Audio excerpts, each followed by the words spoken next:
오늘 아침 우리에게 주시는 하나님의 말씀은 신약성경 누가복음 6장 20절부터 26절의 말씀입니다. 예수께서 눈을 들어 제자들을 보시고 이르시되 너희 가난한 자는 복이 있나니 하나님의 나라가 너희 것이며 지금 줄인 자는 복이 있나니 너희가 배부름을 얻을 것이며 지금 우는 자는 복이 있나니 너희가 웃을 것이며 인자로 말미암아 사람들이 너희를 미워하며 멀리하고 욕하고 너희 이름을 악하다 하여 버릴 때에는 너희에게 복이 있도다. 그날에 기뻐하고 뛰놀라 하늘에서 너희 상이 큼이라. 그들의 조상들이 선지자들에게 이와 같이 하였느니라. 그러나 화 있을진저 너희 부요한 자여 너희는 너희의 위로를 이미 받았도다. 화 있을진저 너희 지금 배부른 자여 너희는 주리리로다. 화 있을진저 너희 지금 웃는 자여 너희가 애통하며 울리로다. 모든 사람이 너희를 칭찬하면 화가 있도다. 그들의 조상들이 거짓 선지자들에게 이와 같이 하였느니라. 오늘 우리에게 주신 하나님의 말씀입니다. 성도 여러분, 대림절 둘째 주간을 은혜 중에 잘 보냈습니다. 오늘은 대림절 둘째 주간의 끝날인 토요일 아침입니다. 지난 한 주간을 지키신 하나님 은혜에 감사하시고 또 앞으로 맞을 대림절 셋째 주간도 더 은혜롭게 지낼 수 있게 해달라고 주님께 간절히 기도하시기 바랍니다. 그리고 나라가 정말 힘들고 어려운 시기를 우리가 지금 보내고 있지 않습니까? 이 격동의 시대, 혼돈의 시대, 여러분 우리가 무엇을 의지하겠습니까? 정치인들이, 경제인들이 아니면 또 다른 사회 지도자들이 이 난국을 해결할 수 있을까요? 여러분 못합니다. 오직 하나님께서만이 우리에게 직접 강림해 주셔야 온전한 공의와 온전한 평화가 회복될 줄로 믿습니다. 그래서 더 많이 나라를 위해, 이 시대를 위해, 우리 사회를 위해, 그리고 한국 교회를 위해, 우리 국민들을 위해 더욱 힘써서 기도하는 우리 모든 믿음의 성도들이 꼭 되시기를 바랍니다. 오늘 그 복음서에 등장하는 복에 대한 설교들이 있는데 우리가 가장 대표적으로는 산상수훈의 말씀 중에서도 누가복음 5장 시작하면서 나오는 팔복을 먼저 떠올리게 되지요. 그런데 이 마태복음에 등장하는 팔복 선언과 더불어서 또 복에 대해서 눈여겨볼 예수님의 설교의 말씀이 바로 지금 읽은 바로 누가복음 6장 20절 이하의 말씀입니다. 다만 마태복음과 약간의 차이를 오늘 본문 속에서 느낄 수 있지 않습니까?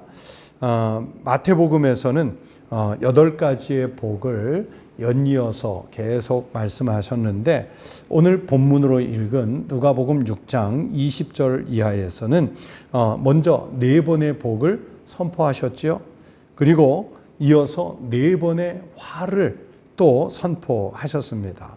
그러면서 본문을 살펴보면 먼저 복에 대한 선포는 다음과 같지요. 20절부터 22절에 보면 가난한 자, 줄인 자, 우는 자, 미움을 받는 자, 이들에게 복을 주시겠다 하고 4가지를 말씀했습니다. 그래서 22절에 보면 이렇게 말씀했지요. 인자로 말미암아 사람들이 너희를 미워하며 멀리하고 욕하고 너희 이름을 악하다 하여 버릴 때에는 너희에게 복이 있도다. 이렇게 종합해서 말씀했어요. 그러면서 이분들에게는 하늘에서의 상급이 클 것이라는 말씀도 선포하고 있죠. 23절이 그 말씀입니다. 그날에 기뻐하고 뛰놀라 하늘에서 너희 상이 큼이라. 그들의 조상들이 선지자들에게 이와 같이 하였느니라. 믿음의 역사에서 선지자들이 하늘의 말씀대로 살았을 때 복을 누렸던 것처럼 이 시대에도 하나님의 말씀대로 살아서 복받는 이들에게 하나님이 큰 상을 주시겠다는 언약의 말씀을 여기에 주신 거예요. 복받는 사람이 있으면 반대편에는 화를 받는 자가 당연히 있겠죠. 그 화를 받는 자는 24절부터 26절에 또 이렇게 네 가지로 묘사가 됩니다. 부요한 자, 배부른 자, 웃는 자, 칭찬받는 자, 이들을 말씀해요. 여러분, 그 예수님께서 복받는 자가 있으면 화를 입는 자가 있다는 것을 이렇게 구분하신 것은 이 현실에 대한 진단이지요. 이것을 어떤 분은 현실에 대한 역설, 즉 패러독스, 이렇게 설명하는 분도 있습니다. 우리가 이 땅에 사는 동안에는요, 누가 복받은 것처럼 보이겠습니까? 당연히 부요한 자, 배부른 자, 웃는 자, 칭찬만 받는 사람, 복받은 것 같겠지요. 그런데 이게 우리가 느끼는 인간 세상의 기존 질서라면 메시아 예수 그리스도께서 강림하시면 이 하나님 나라가 임하시면 기존의 모든 질서가 해체가 되고요, 새로운 패러다임의 나라가 제시가 되는 거예요. 가난한 자가 이 땅에 살 때는 행복할 수 없겠지만, 그러나 그리스도의 나라가 오면 가난한 자가 행복해지는 거예요. 또 이 땅에 사는 동안에 줄인 자, 우는 자, 미움을 받는 자가 행복해질 수는 없겠지만, 그러나 그리스도의 나라가 오면 그들도 행복을 누릴 수 있는 나라가 오는 거예요. 그래서 이런 모습이 바로 하나님의 나라의 새로운 모습이라는 것을 성경이 말씀하는 거지요.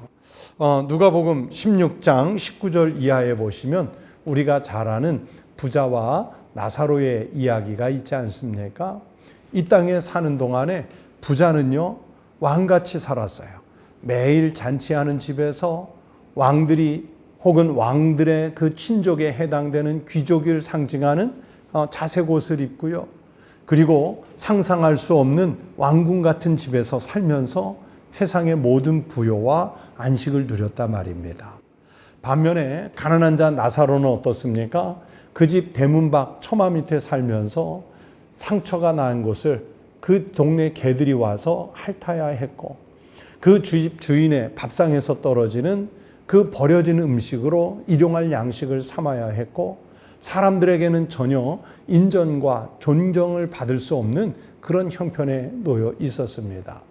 그러나 믿음을 어떻게 가지고 있었느냐에 따라 그들의 생명의 삶이 나중에 달라지지 않습니까? 부자는 지옥에 떨어지고 가난뱅이의 상징인 나사로는 아버지 아브라함 품에 안겨서 주님의 나라에 머물러 있게 됩니다. 기존의 질서가 신앙에 의해서 해체되고 새로운 나라가 형성이 된다는 것을 바로 이 부자와 나사로의 비유가 그렇게 보여주고 있습니다. 즉 새로운 그리스도의 나라가 되면 가난한 자가 높임을 받고 높은 자가 낮아지는 거예요. 비천한 자가 존경을 받고 존경을 받더니가 또 이제 비천한 자가 되는 거예요. 이 땅에서가 아니라 하나님 나라에서. 그렇다고 해서 그러면 우리가 이 땅에 사는 동안 무조건 가난하게 살아야 합니다. 존경받지 못하는 비천한 자로 살아야 합니다. 여러분, 그 말씀이 아니라는 것은 잘 아시겠죠? 주님 앞에서 어떤 모습이었느냐, 그것을 성경이 말씀하시려고 하는 거예요. 그래서 예수 그리스도를 영접하면 기존의 세상 질서와 가치가 해체가 되고요, 새로운 질서가 구축되는 일에 교회가 쓰임을 받고 그리스도인들이 그렇게 쓰임을 받게 되는 것이지요. 여러분, 오래 묵은 농경 사회에서는요, 연세가 좀 지극하신 분들이 많은 경험을 했기 때문에 그분들이 가지고 있는 경험에 기반한 지혜가 다음 세대들이 살아가는 데에 큰 해안을, 꼭 필요한 해안을 알려주는 가치를 가지고 있었습니다. 그래서 다음 세대들은 소위 말하는 그 공동체 속에 연세가 있는 분들, 장로라고 표현될 수 있겠죠. 그 어른 세대에 대한 공경심이 있었고, 실제로 그 중에서도 참된 지혜자에게는 경외감마저도 느끼는 사회가 그런 사회였습니다. 그런데 보세요. 산업화 사회로 접어들면서는 이제 장로들의 지혜 대신에 기계가 그 문명을 대신해요. 또 근대 세계에 와서 현대 세계에 와서는 컴퓨터가 대체가 돼요. 그리고 지금으로부터 앞으로의 미래 세대는 인공지능, AI로 대변되는 인공지능이 이제 그 지혜들을 대체해 갈 것입니다. 예전에는 그 경험이, 지혜가, 해안이 이제 권위가 있었는데 이제 누가 더 많은 정보를, 그러면서 더 고급스러운 정보를, 핵심 정보를 많이 가지고 있느냐, 이 정보의 소유가 권위가 되는 시대로 전환이 돼가고 있을 것입니다. 그래서 정보의 세대와 정보를 모르는 세대 간의 갈등을 또 느끼는 게 오늘 우리가 살고 있는 현실이지 않습니까?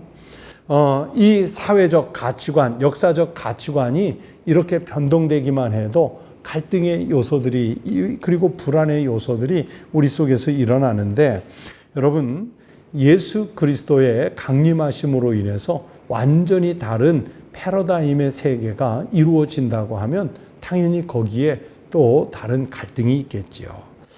그랬을 때 우리는요, 새로운 패러다임을 가지고 새로운 그 세상에 의해서 살아가기를 꿈꿔야 하는 것입니다. 여러분, 그렇다면 무엇이 우리를 진정 행복하게 할 수 있을까요?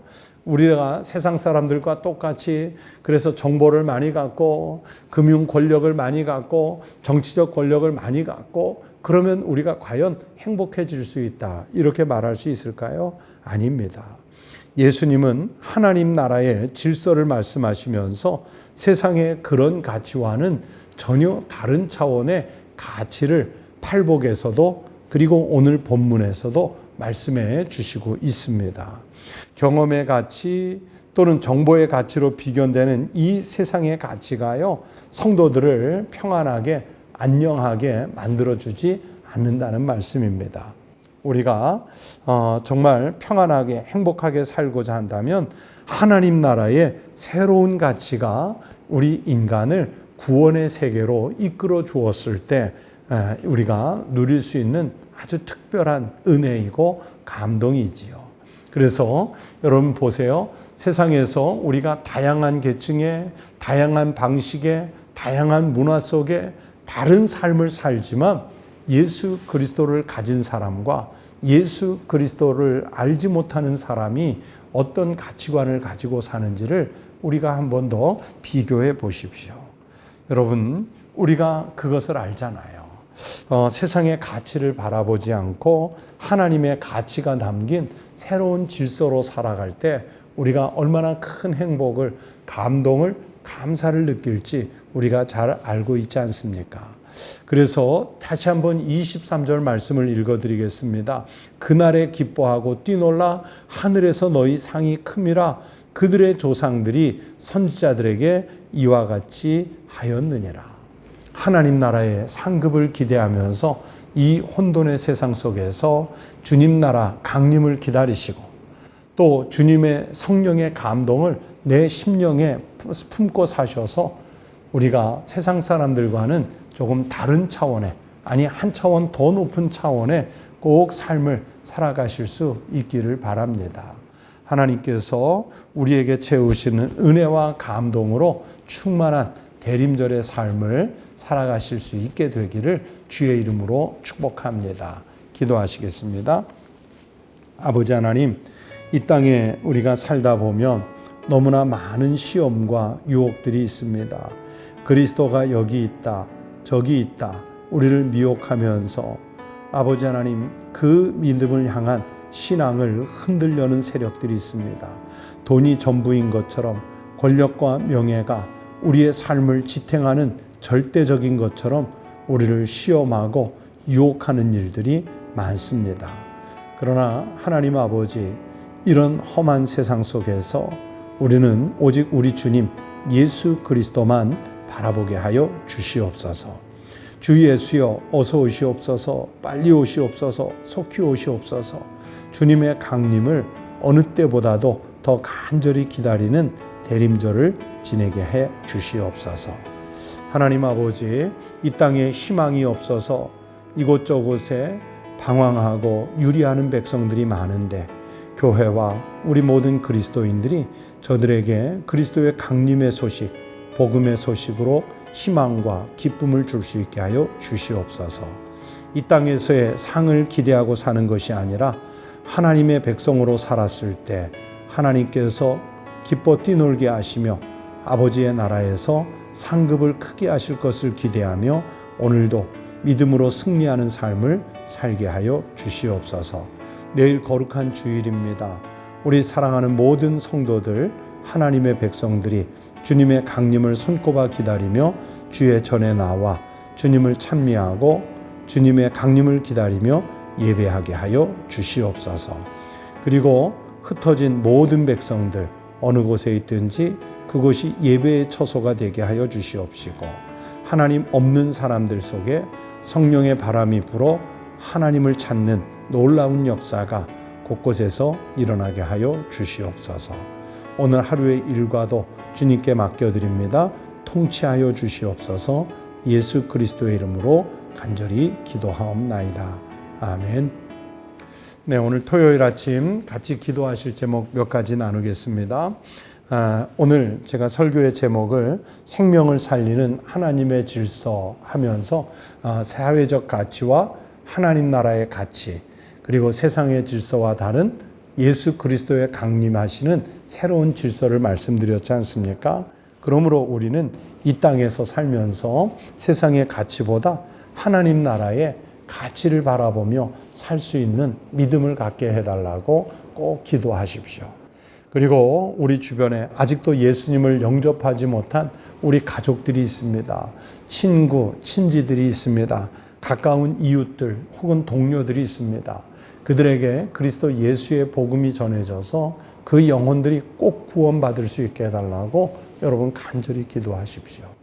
그리고 우리 나라와 우리 삶의 자리가 하루속히 이 혼돈을 벗어나서 주님의 은혜로 빨리 평안을 회복할 수 있게 해달라고 여러분 꼭 기도하십시오. 그리고 한 주간 지키신 은혜 기억하여 감사의 기도를 드리시고 여러분의 기도 제목도 기도하십시오. 다 함께 기도하시겠습니다.